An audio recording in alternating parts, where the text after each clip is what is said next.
Welcome to Khanversations. I'm Muqtedar Khan, and as you can see, I have with me the distinguished economist, Dr. Santosh Mehrotra, with us. For those of you who have been watching Khanversations regularly, he is not a new person. He has been on this show quite frequently.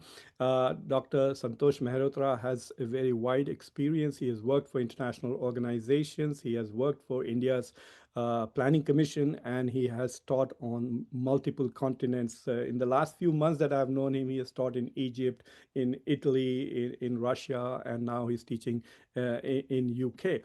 So he's a professor at the moment at Bath University. He's also taught in India. And so today we are going to ask some fundamental questions about the Chinese economic miracle, China, where China is going, and what is the impact of China on the global economy. And in the end, if we do have time, we will also look at US, India-China economic relations.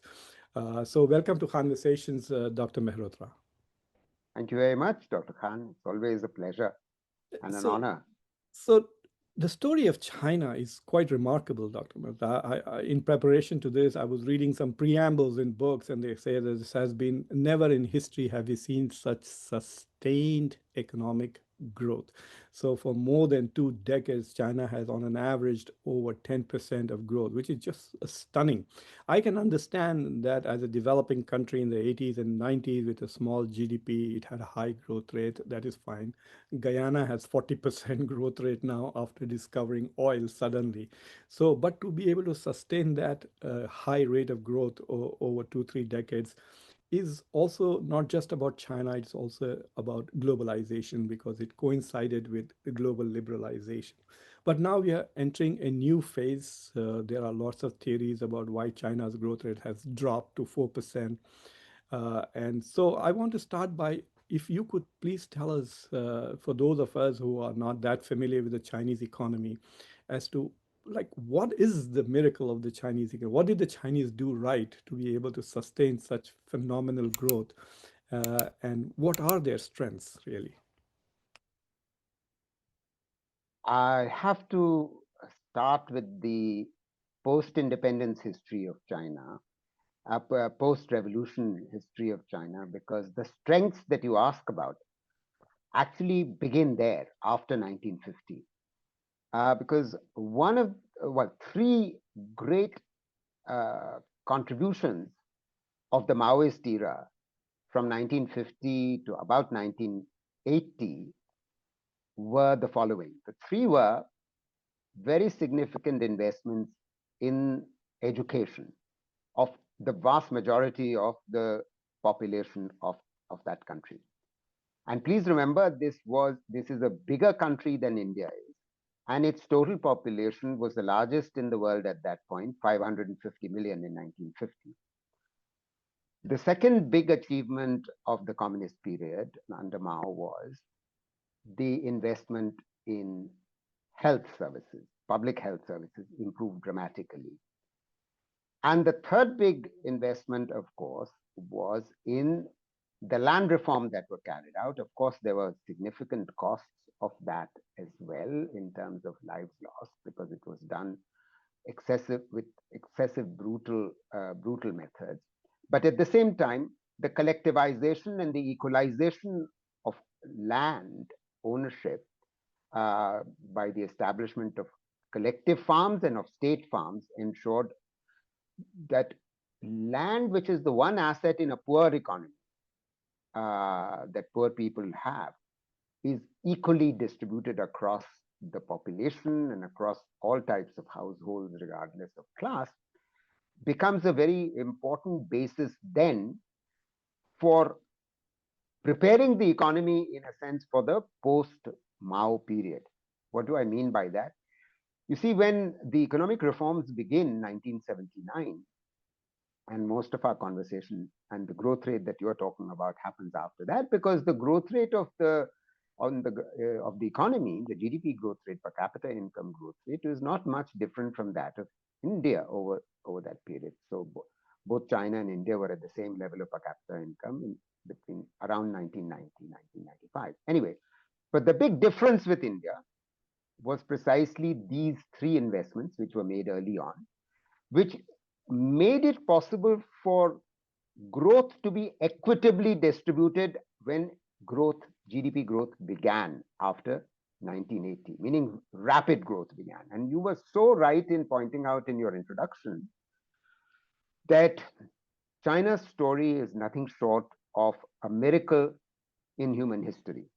Because never in modern human history or ever in human history has any economy grown at the rate that China has displayed over the last 30 to 35 years, 9 to 10% per annum.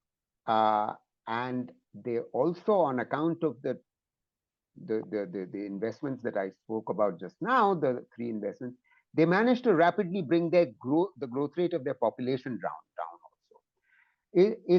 It's a misunderstanding among people that they think that the one child policy, which was introduced around 1980, was the reason for reduction of population growth rate. No, the population growth rate had already fallen sharply by 1980 for the simple reason that the demand for children among poor families, including rural families, had itself fallen. And you see, above all, it's the demand for children among households themselves that falls off when you ensure, the children don't die, infant mortality drops, and they don't need to have children just for social security, because your social security was assured. That was the okay.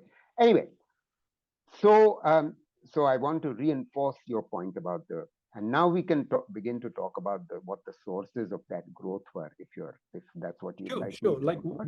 Like what were the drivers? See, so, for example, if Yeah, you were that's right. to ask me what was the most critical turning point in India's story, it would be 1991 liberalization, coinciding with the collapse of the Soviet Union and globalization. 1991 was critical. What is critical to China? Because China Yes, started growing a little before 1991, right? Before the you're collapse. right. You're absolutely right, and I think it's important for us to uh, explain the 1980s success story of China before we turn to the post 1990 period. You see, their economic reforms did begin in 1979, and the first thing that Deng Xiaoping did, because by now Mao was dead, um, and Zhou Enlai, who was the prime minister, had also passed away, and Deng Xiaoping, who had been who was under the clouds during the Cultural Revolution of the mid 70s, actually emerged as a great new leader, and you see, the first focus for the first 10 years after the economic reforms was on agriculture. I just told you about the success of the collectivization, but at the same time, the enormous success now post 1980 was the decollectivization, which was done progressively after a pilot. Now, this is a very important point I'm about to make. They did a pilot in two of their township and county governments in rural areas before they decided that the household responsibility system for distributing land was going to be successful. What was the household responsibility system? Because the decollectivization, along with the disbanding of the state farms, resulted in the following. What Beijing decided was the following: that every family will be given a plot of land, and so most plots of land were given on an equitable basis. Again, very important, equitable basis. For a 30-year lease period, the land was still continued to be owned by the government, but the land was now leased to the household. They could not sell it, but they could pass it on to the next generation. Now, the release of entrepreneurship and the ingenuity and labor input that happened as a result of the household responsibility system had a remarkable effect on agricultural productivity, agricultural incomes, because all that they had to do was to give a certain amount of the output to the state, which ensured that workers could be fed in the cities, and that was the responsibility of the state. But the more important point was output in every product area in agriculture rose. Hence, across the board for 10 years, the incomes and productivity rose. Now, this is a very important development because India never experienced this kind of agricultural revolution. Let me just explain very briefly in this context that all the Southeast Asian countries and even Korea, Taiwan, etc., experienced land reform, and their growth rate from 1950 in agriculture to 1980 for that 30-year period was something like 6% per annum. Now, 6% growth rate in East Asia for a 30-year period in agriculture is truly remarkable. Because, Yeah. for instance, by contrast, in India, the growth rate of agriculture has been Three and a nothing half. more than 3.2% per annum. Even now, In no decade has it. yeah. You're absolutely right. So, you see, that enabled incomes to grow among the vast majority of the population who were still rural. And so the agrarian revolution precedes the industrial revolution, which is exactly what happened in the now rich countries of the so-called OECD countries, that an agrarian revolution preceded the industrial revolution. And this enables equitable growth to take place. Now, let me return to what happened with industry, because the growth rate of the economy could not have been as high as you began by telling us, and rightly so, after 1980 without an industrial revolution. So then they started opening up doing the industrial reforms. They invited foreign direct investment in the early 90s.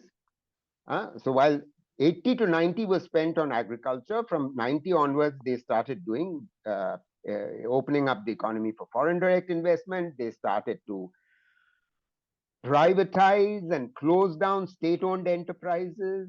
They began, you see, in rural areas, there had been a massive success. This must also be remembered.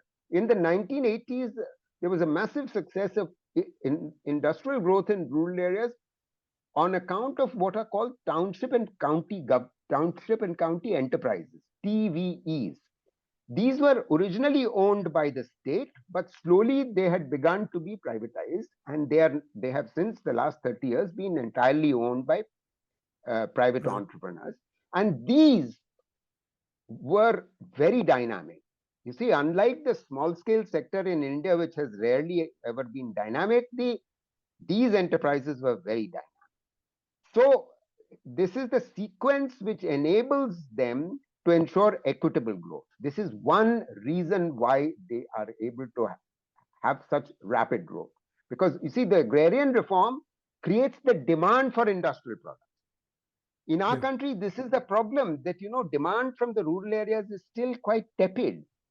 It was quite high in the first decade of the current century, but this has been the case in China for the longest time, and this is extremely important for sustaining 9% growth, 10% growth, because unless demand is growing, no investment will be successful. What made those industries more dynamic? I'm coming to that. Yeah. This is a very important question that needs to be understood by your viewers. And I'm going to point to a paradox, Dr. Khan, about China, and I will contrast that to India. Let's remember that China is a one-party state. Yeah. China has 30 provinces, but it has a unitary constitution. It is not a federal constitution, right? Yeah. So two very big differences with India. India is a multi-party democracy. China is a one-party state. Secondly, China has a unitary constitution. India has a federation and a federal constitution. It's the union of states, as our constitution says. Like the US. Like the US, like Germany, like Brazil, like Australia, and so on. They're all large countries like Russia. Now, the interesting difference is in the third dimension between China, and I think this goes to the heart of the question you just asked. And that is this: although we are the democracy, we are the federation, we are more fiscally centralized than China is. China, despite being a one-party state, a unitary constitution, is more fiscally decentralized.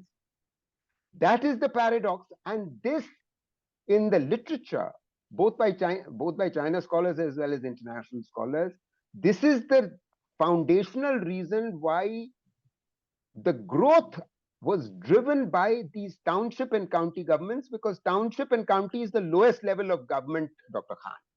Khan. You have Beijing, you have the provinces, but it's the township and county governments which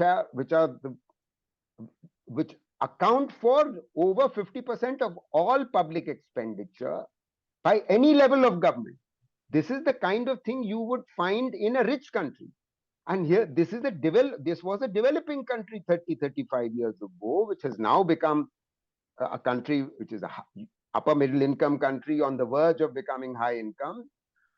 It's still not a high income country, China is, but the point is the explosion of growth tax that takes place is on account of the industrialization that is encouraged by this fiscal decentralization. The literature very clearly establishes the following relationship.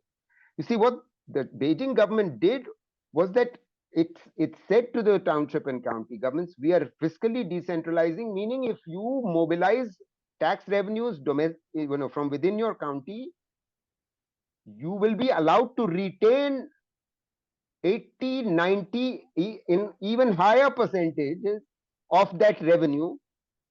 You don't have to transfer it to either the province or to us. And this had a massive incentivization effect on each township. So township and county governments were competing with each other for inviting foreign direct investment as well as the new private entrepreneurs that were emerging.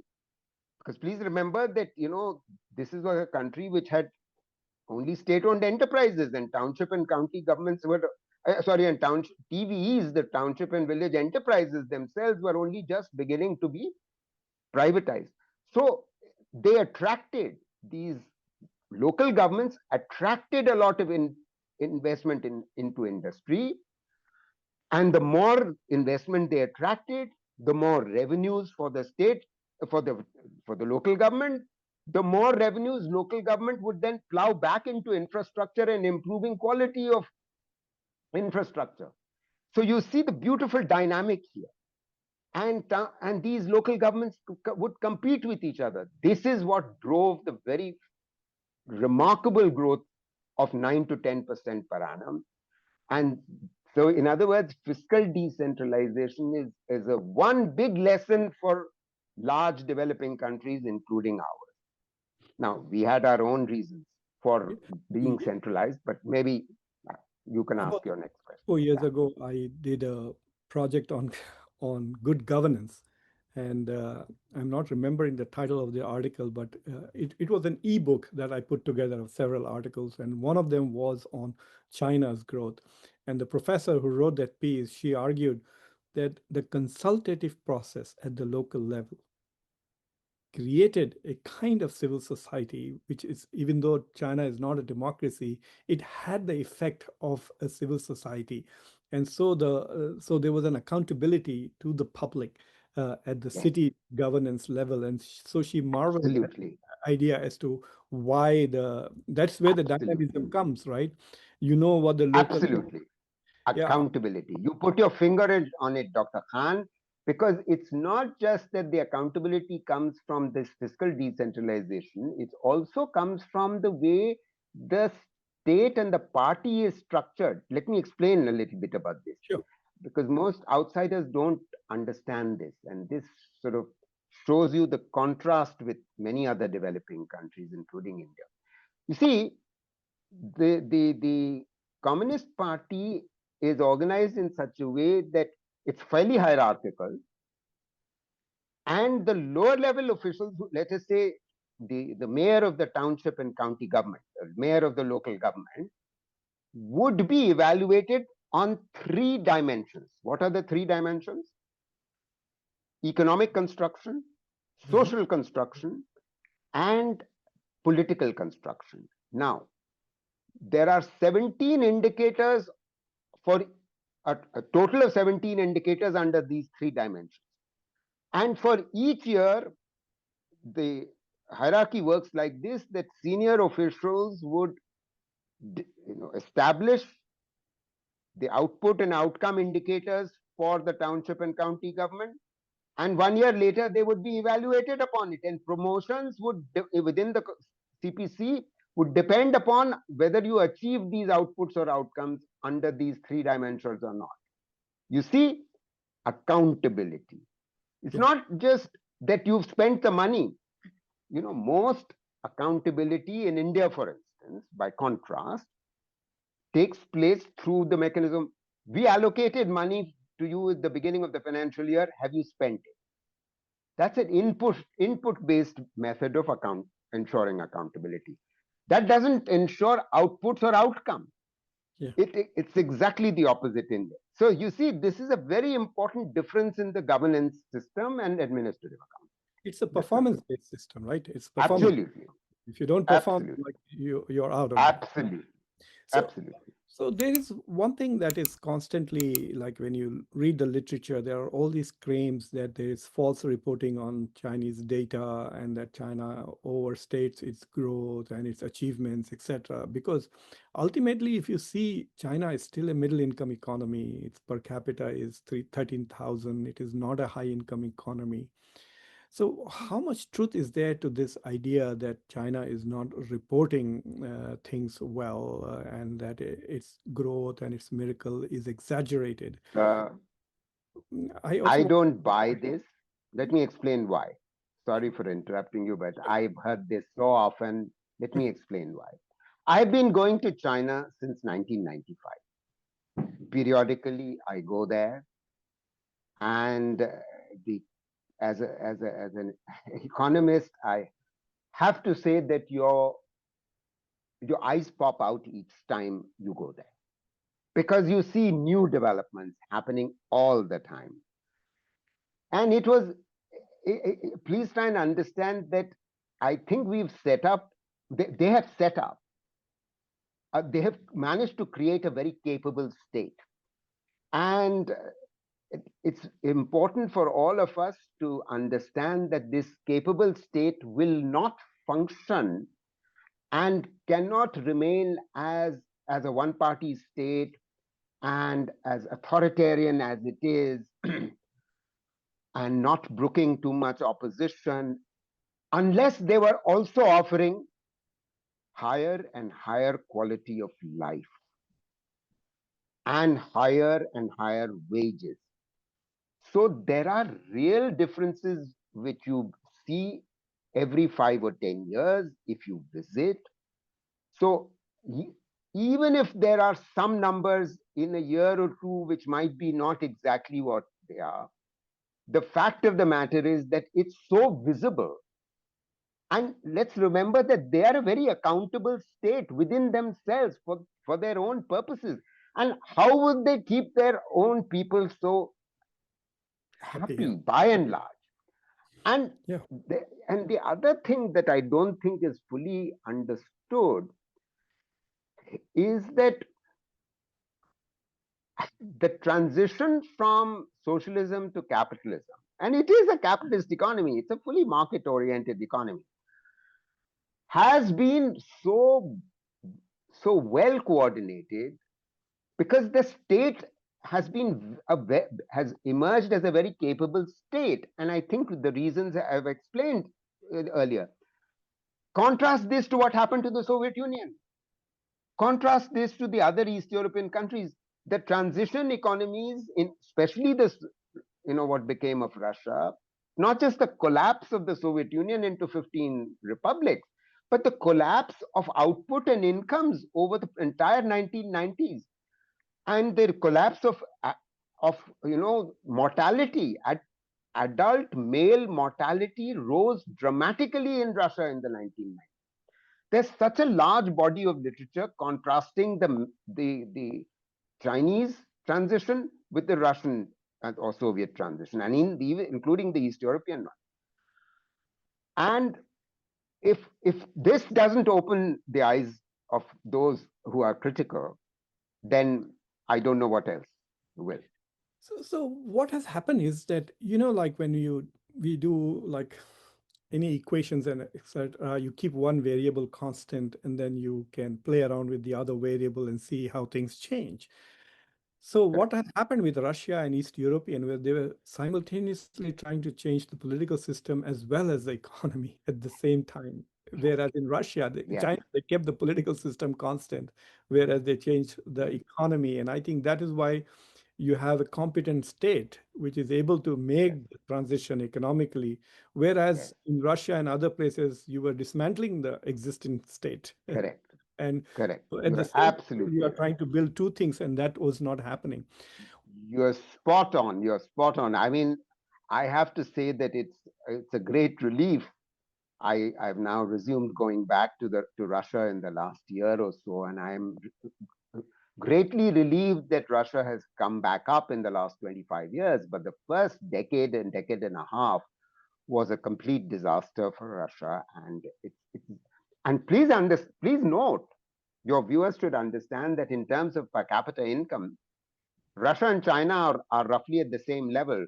So Yeah, Russia last year, became amusingly, became a high income country primarily because its armaments production on account of the Ukraine war, it's gone up. Ukraine Russia war, had gone up, and therefore, so your point is it's a high upper middle income country like China is upper middle. And the two started at very different levels. Please, That's I true. mean, everyone must understand and appreciate. To put Yeah, an aside, it was very amusing that last year, the two countries which were on the most under sanctions, Iran and Russia, they actually went up the World Bank ladder. Iran went from lower middle income to upper middle income, and Russia went from upper middle income to higher income economy correct. just last year. And I was looking at it and I found that quite amusing to say, right? That transition.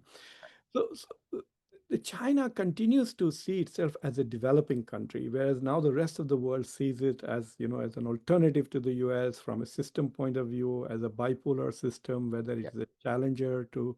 Where do you see China as? Are the Chinese feel as if they have arrived, or this is just the beginning of their journey? Like, what is their? I can understand what their political vision and geopolitical vision is, but what is their economic vision? Like, what is Let driving? me explain. Yeah, Let me explain to the extent that I understand it. Um, their economic vision still remains that they must become as soon as possible a high income country.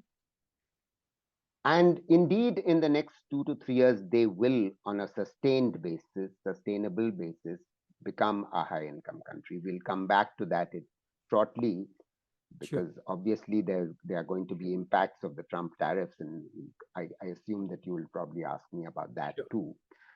Uh, However, their own vision remains that they must become a high income country. However, it must also be remembered that one of the among many important factors that we've spoken about why China was able to continue to grow and has slowed in terms of GDP growth for the last 7 or 8 years is a demographic factor. And that is as follows, that they have run out of what is called the demographic dividend, meaning they have become an aging society from about 8 or 10 years ago. Their dividend ran out somewhere between 2012 and 2015. By contrast, India still has another 15 years to go for its demographic dividend. But the point for China is that for the last 8 or 10 years, and this is also part of the vision, Dr. Khan, of the Chinese leaders, they have repeatedly been saying Europe became old after they became rich. We have become old without becoming rich. And please appreciate that they have grown extremely rapidly for 30 years from about 1980 onwards. And they have come to this juncture, and yet they feel they haven't become rich. And in a sense, they are right, because they have not managed to secure social security for all their workers. However, 65% of their workforce does have access to social security. They are part of the formal economy. the rest they are trying to cover. They will continue to cover that, and they have the fiscal wherewithal to be able to continue to do that. But inevitably, they will now rely increasingly on innovation uh, through their industrial economy in order to sustain growth. But the fact of the matter is that because they've run out of workers, wages have risen, and therefore there are limits to the growth rate, and that's why the growth rate has come down. Growth rate has also come down on account of mistakes because they allowed local governments, and this is part of the downside of the fiscal decentralization, which must be also recognized. They allowed local governments to borrow from both the four big banks, but also the local banks, and continue construction activity in their localities. Result is there has been overconstruction of housing in particular, and there are not enough takers for that.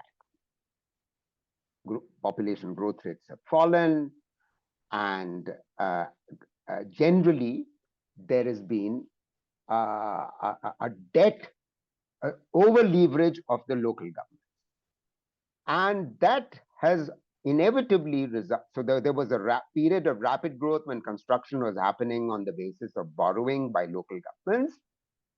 That has stopped.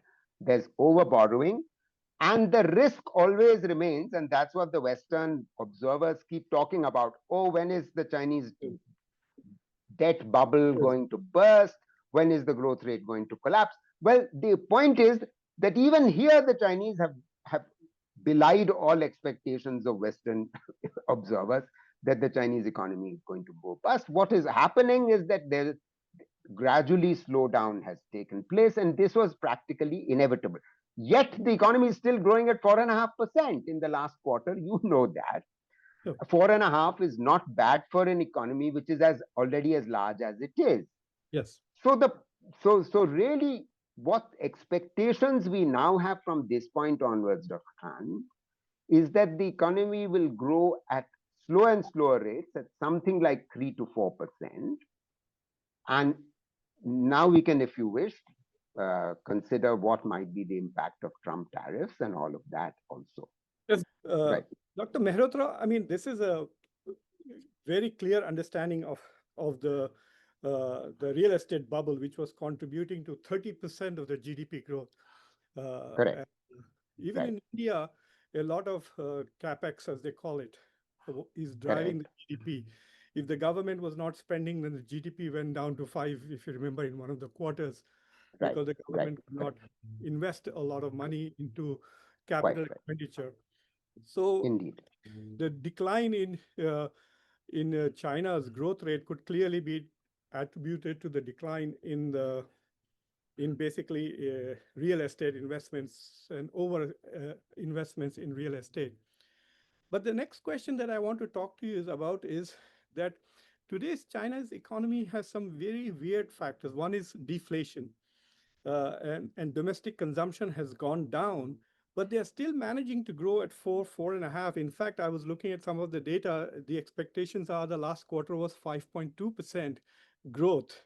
And they are able to do this because of this shift was export-oriented manufacturing in the last few years. How long is this sustainable, especially since the West is now coming for China's exports? You can see all this talk of de-risking, delinking, restructuring the supply chain, and also what I was wanted to talk about is the tariffs. The U.S. tariffs are designed basically to dismantle the structure of globalization, which enable Chinese growth and development. You're right. Now, uh, please understand that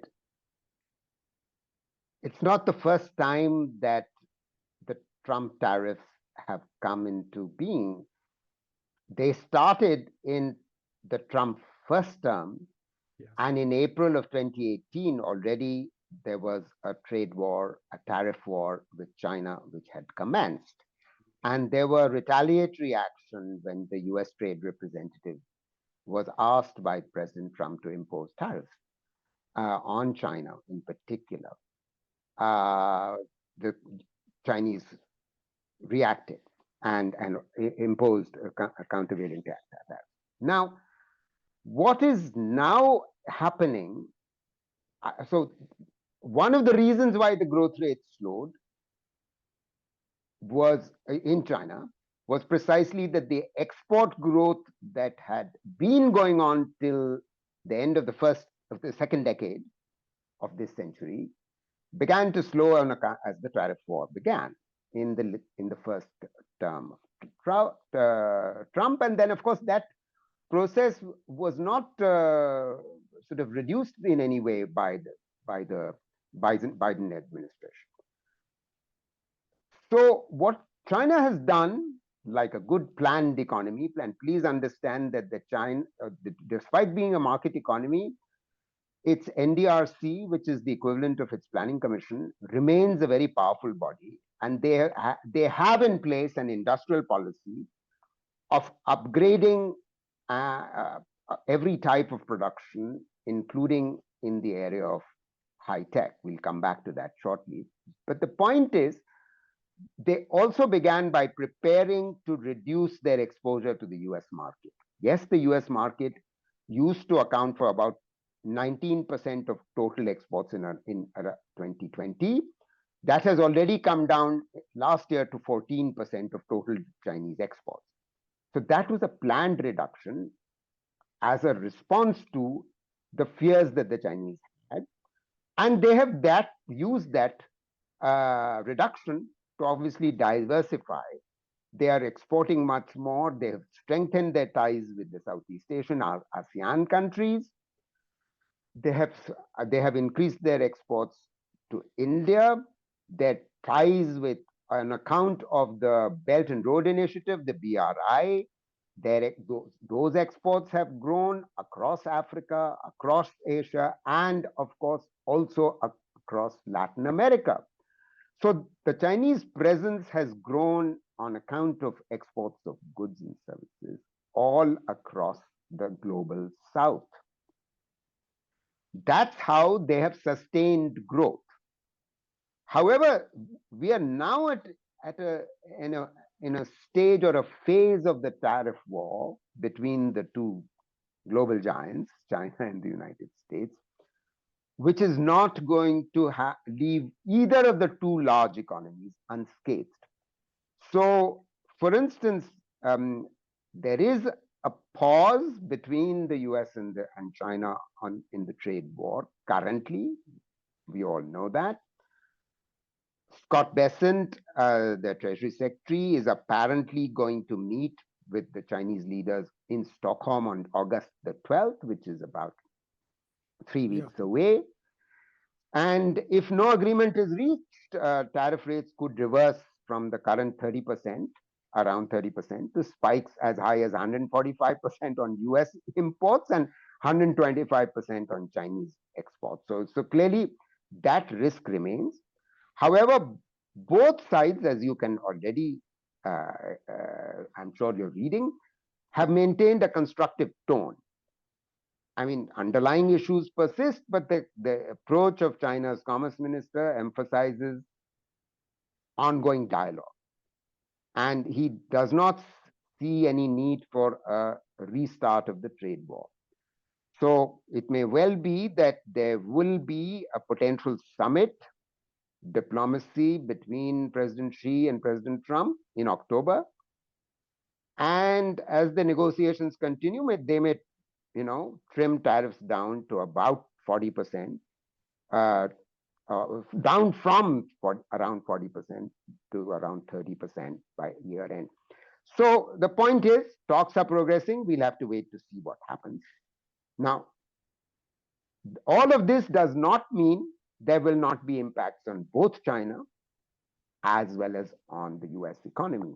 Let's just briefly talk about what the impacts on Chinese economy might be.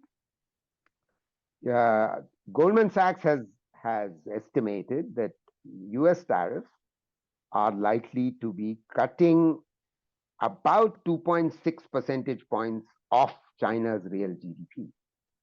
and some of this would be occurring in 2025 already.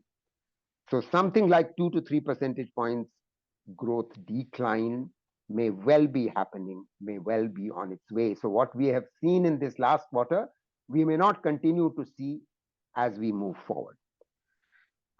This is partly, of course, because export profitability is going to be hit, and we've seen this happening from 2018 onwards. Because since data from 2019 onwards showed that Chinese firms lost around 0.35 percentage points in margins per 1% increase in tariff inclusive price. And so all of this is clearly going to have an impact. So high tariffs are clearly trimming China's economic growth. Effects on the US economy in some ways are going to be even greater. So let me explain what I mean. So there'll be an impact on growth rates in GDP. We've already been anticipating for the last 3-4 years there will be an impact to the so far as to make induce a recession in China. Sorry, recession in the United States. Thankfully, talk of recession in the United States has come down because President Trump himself is moderating his trade war. I mean, we all know the taco phrase has been used for him. But we know that it's projected to shave off these tariffs and the retaliations are projected to shave off about 0.9% percentage point of the US GDP growth, and it'll reduce payroll jobs. About 640,000 jobs might be lost. Unemployment rate is likely to rise by about 0.5 percentage points. Clearly, consumers are already facing higher prices, and I mean, these are going to continue to impact the US economy, and these are already beginning to show up in the weekend agitations after agitations that have hit your country for the last several months. Yeah, all of which will probably impact the elections next year to the House of Representatives. So let me ask you a question about this. It's like a more of a technical question. So Sure. many of these economies that I think what is frustrating Trump is the deficit more than anything else. And he feels Correct. the deficit is there because many of these economies do not open their economies to the US exports while the US is open for everybody's exports. So you can export everything to the US. There are very little restrictions on other countries. And so he's absolutely thrilled that Vietnam and Indonesia are now open to US exports. We can sell whatever we want there. For both India and China, what is more detrimental, higher tariffs on exports to the US or opening their agricultural and the dairy sector, even for Japan, to the US? Like, which could hurt them more? Oh, the answer for that is actually fairly straightforward, Dr. Khan. I seriously doubt if either of the two economies, and especially India, which is much more agriculture dependent than, in a sense, the Indonesian economy is going to open up on its agriculture imports from the United States. There will be limited opening up, that's my understanding, for certain types of products which are not going to impact the production of milk. Let me explain, because that's the one big area. Maize is another, GM maize, corn is another, but I'll come back to that. You see, what so far the negotiations have been about rather high value agricultural produce which the United States wants to sell. For instance, almonds, walnuts. Now, almonds and walnuts is consumed by such a small proportion of the total population of India that it's not going to impact the vast majority of our farmers. A second thing that they are talking about is the export of cheese from the United States. Now, cheese, if it's exported, it's a processed milk product that will again, it's a very high value product. What proportion of Indian households consume cheese, and that too imported cheese? It's unlikely to lead to a great deal of demand. So while the Indian negotiators might open it up, uh, the Will not demand impact. itself is going to limit the imports. Okay. However, the big risk exists in respect of milk powder, powdered milk. Now, that is very unlikely that the Indian negotiators are going to relent on that. They will not relent. They are not going to. Clearly, it doesn't make much sense for the United States to try and sell milk proper to India. India is the largest producer of milk in the world, and the milk, if we were to import it from, regardless of how high the subsidies might be to the milk producers of the United States, the transportation costs will offset that, and so that's unlikely to happen. So my suspicion is that a trade deal may well be likely between India and the United States in the next few weeks. Um, and it may well also be that an interim deal might be announced Yeah. before the 1st of August, and some outstanding issues may continue to be resolved over time. To So prevent. that's the way, yeah, that's the way it's likely to probably play out. So This is my final question. So, if yeah. unless the US and China can come to an understanding, is it safe to assume that the Chinese miracle will really, really slow down, and the Chinese dream of becoming a rich country could take a really, I mean, the time span could increase significantly, right? What they hope to achieve in 20 years, they may take 50 years to achieve. Oh, I don't think they're going to take 20 years, let alone 50 years. I think they will still get there, given how close they are to the 14,005 dollars per capita at market exchange. They are already at very close to that level. And they will, even if you shave off 2 percentage points in their growth rate, they will still grow at 2%. And that's very significant. The more important point, Dr. Khan, is the following.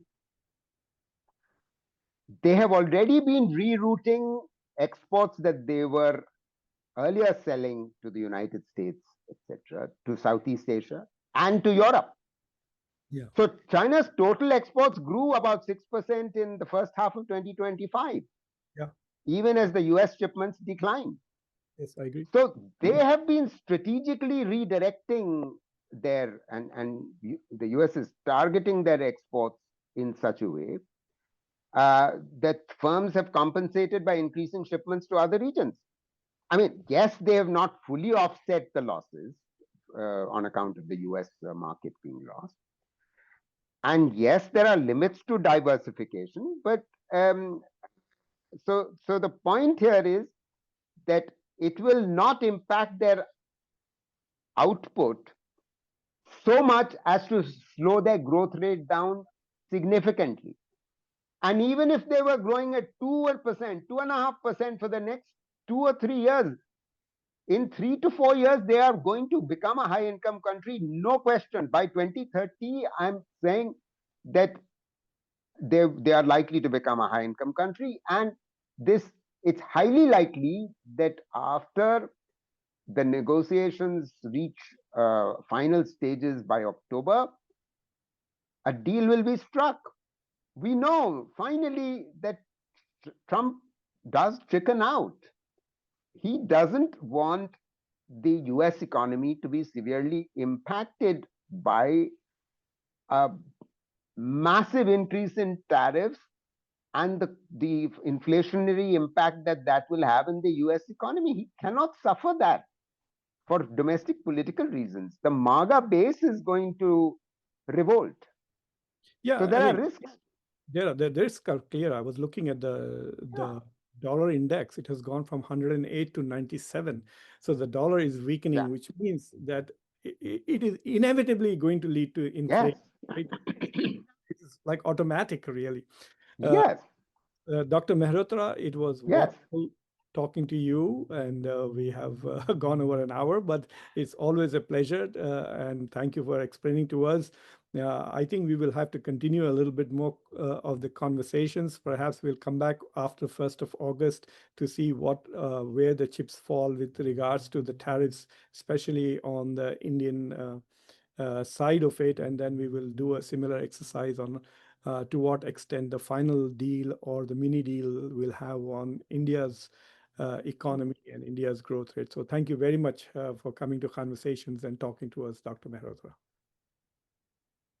Always a pleasure, sir.